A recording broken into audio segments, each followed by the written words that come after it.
las enzimas, que son las transaminasas. Y yo les hablé de dos transaminasas, que son cuáles. Isso, TGO e TGP. En estos procesos, tanto la TGO como la TGP, para que puedan activarse, necesitan de un cofactor. ¿Y cuál es el cofactor? Piridoxalfosfato, que tiene la sigla PLP. Entonces, el principal cofactor de las transaminasas, que son TGO y TGP, es el PLP, la formativa de la piridoxina. En la segunda transaminación, yo les puedo preguntar, ¿con quién empieza? ¿Cuáles son los precursores de la segunda transaminación? La segunda transaminación empieza con el glutamato y con el oxalacetato. ¿Qué se forma en la segunda transaminación? Se vuelve a formar el alfa-cetoglutarato y forma un aminoácido, que es el aspartato. ¿Qué va a pasar con este aspartato? Va para otra vía, que es el ciclo de la urea. ¿Qué pasa con el alfa-cetoglutarato? Puede volver al ciclo de Krebs o puede participar de otras transaminaciones. En la desaminación oxidativa también ocurren las mitocondrias, que es la desaminación, es la ruptura del grupo amino. Puedo preguntarles, ¿cuáles son los principales productos de la desaminación? Son dos, el alfa-cetoglutarato y el amonio o amoníaco. El amonio es un compuesto que es tóxico, por eso necesita ser metabolizado en el ciclo de la urea.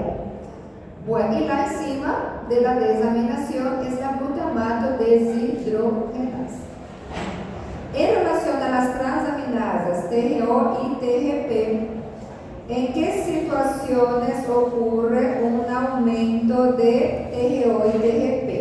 Entonces, varias situaciones: anomalías hepáticas, hepatitis virales, obesidad, alcoholismo, cirrosis, infarto del miocardio, trauma muscular. Entonces, todas estas son opciones donde ocurre un aumento de las transaminasas. Fala. Para o ciclo da ureia, ácido aspartico ou aspartato, ciclo de la urea. Y lo mismo sepa en qué significa bajos niveles de TGO y TGP, qué situación se dan estos bajos niveles. Acá no está en el material, pero de forma general una reducción de TGO y TGP es de clase. Ocurre en el embarazo y ocurre en deficiencia de vitamina B6, que es la piridoxina, general, tanto de la TGO como de la TGP. Pero también tiene que saber las situaciones específicas. Por ejemplo, reducción de TGO se refiere a que a azotemia, a pacientes que hacen diálisis renal en estado crónico, y una reducción de TGP que puede indicar una infección urinaria. Esos ya son casos más específicos, solamente de reducción de TGO y de TGP. Ahí ya vamos aquí, pessoal. En relación a la biosíntesis de los aminoácidos, este proceso involucra tres vías. Tres vías están involucradas ahí. ¿Cuáles son? Glucólisis, ciclo de Krebs y vía de las pentosas. Ciclo de Krebs es lo mismo que ciclo de ácido cítrico. Entonces son tres vías aquí en la biosíntesis. Glucólisis, ciclo del ácido cítrico, ciclo de Krebs y vía de las pentosas fosfato. Luego, para terminar esta parte, vamos al balance nitrogenado. En el balance nitrogenado, que nosotros estamos comparando, siempre dos cosas: la síntesis y la degradación. Esta síntesis puedo llamar de ingesta y la excreción, o sea, la degradación puedo llamar de excreción, es la misma cosa. Y acá este balance puede estar en equilibrio, puede ser positivo o puede ser negativo. Cuando está en equilibrio, cuando la síntesis es igual que la degradación o la ingesta es igual que la excreción. Cuando es positivo es muy fácil, cuando la ingesta o la síntesis es mayor que la degradación. Y cuando va a ser negativo, al contrario de positiva. Cuando la síntesis es menor que la degradación. No está acá en el material, pero yo les dije que durante el embarazo, durante recuperación de enfermedades, está esta palabra, recuperación de cualquier cosa, ese estado de recuperación, el balance es positivo. Y durante ayuna, que es jejum, y deficiencia de aminoácidos esenciales, va a ser negativo, ¿cierto? Bueno, ahí ya vamos al ciclo de la urea. Del ciclo de la urea, ¿dónde encontramos urea en mayor concentración? Encontramos en la orina, pero también podemos encontrar en el sudor, leche materna y en sangre. ¿Cómo es la clasificación de los seres vivos de acuerdo a su expresión de compuestos nitrogenados? Nosotros somos, y los demás mamíferos, clasificados como ureotéricos. Ureo viene de urea. Entonces nosotros y demás mamíferos somos ureotéricos. Existen seres vivos que excretan en la forma de amonio. Entonces van a ser clasificados como amoniotéricos. El nombre ya dice. Y los que excretan en la forma de ácido úrico son los uricotéricos. ¿Ok? Esta clasificación también. Bien fácil, porque el nombre ya nos dice que en forma de qué va a ser la expresión, si de amonio, de urea o de ácido úrico. Luego ya vamos al ciclo de la urea. El ciclo de la urea es un ciclo de ¿cuántas fracciones o etapas? 5. Tiene que saber la localización celular de cada una de las etapas del ciclo de la urea. La primera y segunda reacción son mitocondriales. Mitocondria, mitocondria. La tercera, cuarta y quinta reacción, citosol. Como todavía acá también tenemos una enzima de control, que es una enzima regulador. Cuando falo enzima de control, enzima reguladora o punto de control, es la misma cosa, ¿tá? Es sinónimo todo. Entonces la enzima reguladora del ciclo de la urea es la CPS1, que significa carbamoil fosfato sintetasa 1. Es la enzima que cataliza la primera reacción. Si yo les pregunto localización celular de esta enzima, tienen que poner mitocondrias. Pueden utilizar las siglas sin ningún problema, só que a sigla tem que estar correta. Tem aluno que coloca CFS1. F na química vem de flúor, não de fósforo. Fósforo é P, por isso é CPS1. Ok? Carbamoil fosfato. Fosfato viene de fósforo y fósforo su sigla es P, no es F. Bueno, acá también existen algunos compuestos que son producidos y son utilizados que tienen funciones específicas. Entonces, si yo les pregunto acá, ¿cuál de ellos tiene la función de desintoxicación del organismo? Ornitina. ¿Cuál de ellos favorece la vasodilatación? Citrulina. ¿Cuál es la función del aspartato? Transporte de nitrógeno. ¿De dónde viene este aspartato? De la segunda transaminación. Acabamos de ver segunda transaminación. En la segunda transaminación se produce aspartato que va al ciclo de la urea. ¿Cuál es el producto del ciclo de la urea que hace conexión con el ciclo del ácido cítrico, ciclo de Krebs? Fumarato. ¿En cuál reacción se hace esta conexión? Cuarta reacción. ¿Y cuál es la función de la arginina? La arginina se encarga de reducir la presión arterial. Então, está tudo aqui no material anteriormente, é só ler o material, tá? Entonces, las funciones de cada una de ellas. Luego vamos a los valores de urea en personas que son sanas. Entonces, en niños o criaturas sanas, los valores de urea en sangre son de 5 a 18 miligramos por decilitro. En adultos sanos de 10 a 20. Y en adultos, ancianos sanos es de 25 a 30 miligramos por decilitro.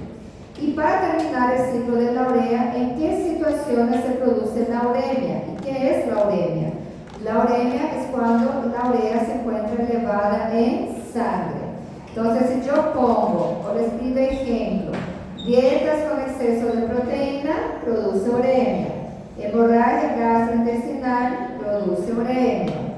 Después, inanición, que es una desnutrición severa, produce uremia.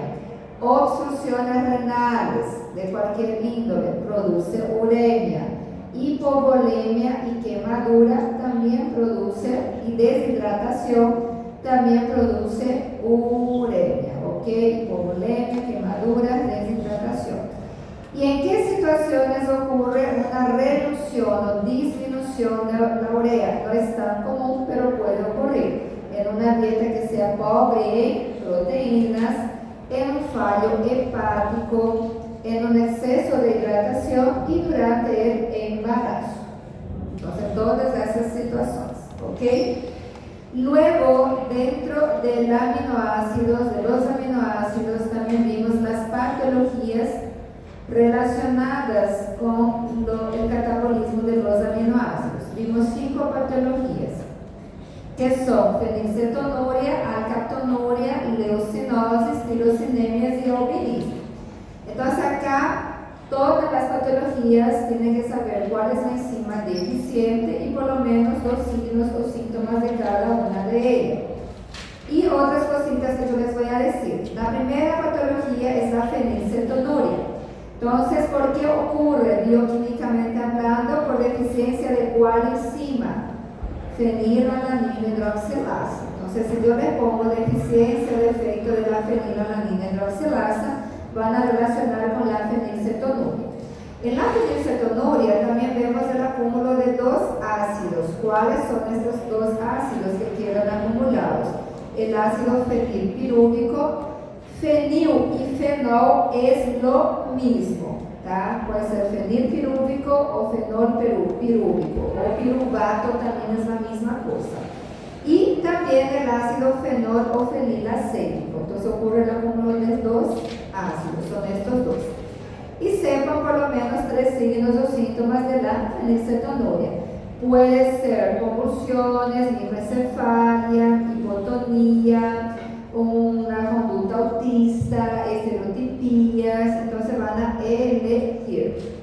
La leucinosis es otra enfermedad y la leucinosis también puede ser llamada de enfermedad de la orina con olor a jarabe de arce. Entonces cuando yo les digo olor azucarado característico en la orina, tienen que saber ya que es leucinosis. ¿Por qué ocurre la leucinosis? Por deficiencia de una enzima llamada BCKD, es la sigla.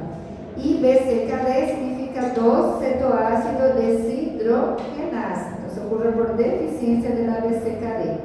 ¿Cuál es el mecanismo de acción de esta enzima? Ella hace la descarboxilación oxidativa. ¿De quién?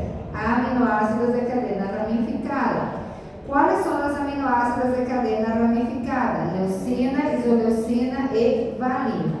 ¿Por qué su nombre es leucinosis? Porque ocurre un acúmulo mayor de leucina en relación a la isoleucina y valina. Mas os 3 aminoácidos son acumulados. Ella se caracteriza por un acúmulo, una acumulación a nivel tisular de los 3 aminoácidos, leucina, isoleucina y valina. Mas em maior concentração vai ser da leucina. Acá, como ya les dije más una vez, no se olviden del olor azucarado característico en la orina, que es propio de la leucinosis. Luego vamos a la tirosinemia. La tirosinemia tenemos 4, ¿no? La hepatorenal, que es la más grave, la tipo 1, la oculocutánea, la tipo 2, la tipo 3 es la más rara y la neonatal. La única que su causa no es genética es la neonatal. Então aqui não tem enzima deficiente. Ocurre por quê? Por bebês que sean prematuros ou por deficiencia de vitamina C, que é o ácido ascórbico. Mas de cada uno, de la 1, de la 2 y de la 3, tienen que saber sus enzimas deficientes. Por ejemplo, deficiencia de la enzima fumaril acetato hidrolasa va a ser tipo 1. Aquí, amarillo es acetato hidrolado. Deficiencia de la enzima tirosina aminotransferasa va a ser tipo 2. Y deficiencia de la 4-hidroxifenilpiruvato tipo 3. Entonces, cada una de la 1, de la 2 y de la 3 tiene una enzima deficiente. Y sepa por lo menos 2 signos de cada una de ellas. La primera es tipo 1, es hepatorrenal. Entonces, ¿qué pueden poner ahí? Por ejemplo, hepatomegalia, ictericia, letargia, retraso en el crecimiento, raquitismo. La tipo 2 es oculocutánea, entonces fotofobia a nivel ocular, nistagmo, enrojecimiento ocular, lágrima excesivo, pápulas dolorosas, hiperkeratosis en las palmas de las manos, de los pies. O sea, la tipo 2 no afecta la función hepática. Y la tipo 3, tenemos solamente 3 signos que nos caracterizan mucho: retardo mental, convulsiones y ataxia. Y la neonatal, ¿qué pueden poner? Pueden poner ictericia, pueden poner dificultad para tragar, un leve trastorno mental de deficiencia, pero es leve, también letargia, entonces por lo menos 2. Luego, nuestra cuarta es la alcaptonuria. La alcaptonuria se caracteriza por defecto de un gen HGD que lleva un defecto de una enzima. Entonces, si yo les digo deficiencia de la homogentizato oxidasa de esta enzima, ya tienen que recordar que va a ser alcaptonuria. Y acá también tenemos acúmulo de un ácido. En la alcaptonuria, el acúmulo va a ser de este ácido, que es el ácido homogentísico. Este ácido homogentísico tiene un pigmento, una coloración más oscura, que le da la característica a esta condición. Les dije en clase, porque no está acá en el material. Entonces, acá, ¿qué se presenta? Ocronosis. ¿Qué significa ocronosis? Son las manchas oscuras en la piel por acúmulo del ácido homogentísico. Aparte de la ocronosis, también podemos poner que la orina queda más oscura con la exposición al aire, que también en la alcaptonuria existe una artritis progresiva. Entonces, son las principales características de la alcaptonuria. Y la última creo que es la más fácil, que es el albinismo, que es una condición genética, una hipopigmentación, que también se caracteriza por deficiencia enzimática. En el albinismo la enzima es la tirosinasa. Entonces, tirosinasa no viene de tirosinemia. Tirosinasa, cuando hay un defecto, va a ser albinismo, certo? E é muito fácil, mas vai que, né? Características clínicas del albinismo, que es ausencia de color, es ausencia de color en la piel, en los cabellos, a nivel ocular, o un cabello más claro de lo normal, una piel más clara, o una ausencia por parches, que puede venir asociada a estrabismo, miopía, ceguera funcional, fotofobia, ¿ok? Entonces, esta es la parte de patologías. Y para terminar, aminoácidos, sistema ubiquitina, proteosoma. Entonces, ese sistema es un sistema de degradación de proteínas intracelulares. Tienen que saber cuál es la función de la ubiquitina y cuál es la función del proteosoma. La ubiquitina es aquella proteína que hace la marca molecular. Identifica la proteína condenada y hace la marca. Y envía para el proteosoma. El proteosoma, ¿cuál es su función? Degradación de la proteína condenada. Para que la ubiquitina trabaje, ella necesita de la ayuda de 3 enzimas. Entonces, que son la E1, E2 y E3. ¿Qué es la E1? Es la enzima que activa la ubiquitina. E2 es la conjugada que transporta la ubiquitina. Y la E3 es una ligasa, la que une, que liga la proteína que va a ser condenada a la muerte de la ubiquitina y envía el proteosoma. Cuando la ubiquitina se liga o se une a esa proteína, el nombre de esta unión, de este enlace, recibe o nome do enlace isopepídico. E aí tem que atender. ¿Por quê? Porque esse enlace isopepídico é bem específico. O grupo carboxilo do aminoácido glicina, de la ubiquitina, se une al aminoácido lisina de la proteína, del grupo amino de la lisina de la proteína ser condenada. Eu escrevi para vocês no quadro aquele dia o esqueminha. Então, você sepa que a glicina vem de onde? Da ubiquitina. E la lisina de la proteína ser condenada. De la glicina é o grupo carboxilo. De la lisina é o grupo amino. É carboxilo com amino. E é só isso. Essas patologias daqui não. Que é muito fácil. Vamos lá. Como que é feita essa união, tá? E aí vamos